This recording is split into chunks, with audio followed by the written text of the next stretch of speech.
Bonjour, aujourd'hui la troisième vidéo consacrée aux aires et au périmètre et nous allons nous occuper aujourd'hui du cercle ou du disque. Alors nous allons faire quelques rappels puisque nous avons déjà dégrossi le sujet lors des premiers chapitres de géométrie.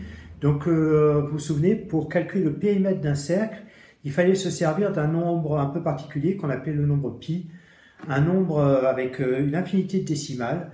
Donc je vous rappelle, regardez la figure, donc on avait pi qui vaut 314,1592654. Bon, on va se limiter aux premières décimales. Et donc, le périmètre du cercle, quand on avait un cercle C, alors on pouvait prendre en considération le diamètre ou le rayon. Le diamètre, c'est 2 fois le rayon. Donc, le périmètre était donné par la relation pi fois d, ou puisque le diamètre c'est 2 fois le rayon, 2 fois pi fois r, le rayon r, qu'on pouvait, donc on pensait à 2 pierres pour moyen mémotechnique. Alors nous allons maintenant regarder l'aire du disque. Alors ça c'était pour le périmètre. L'aire, ça va être donné par une formule qui fait toujours appel à pi. L'aire, c'est égal à pi que multiplie le rayon, que multiplie le rayon. C'est égal à pi r au carré. Donc pi r carré, un pavé.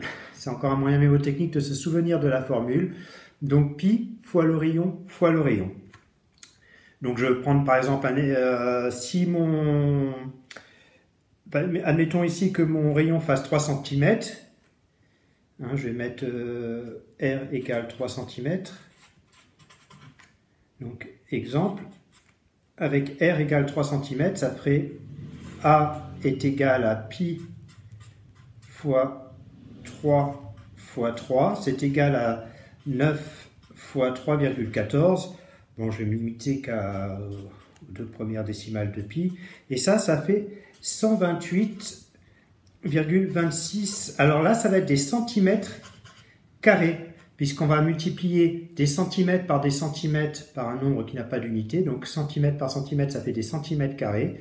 Donc on a bien une unité de surface qui est en général exprimée par le symbole au carré. Voilà, c'était tout simple pour aujourd'hui.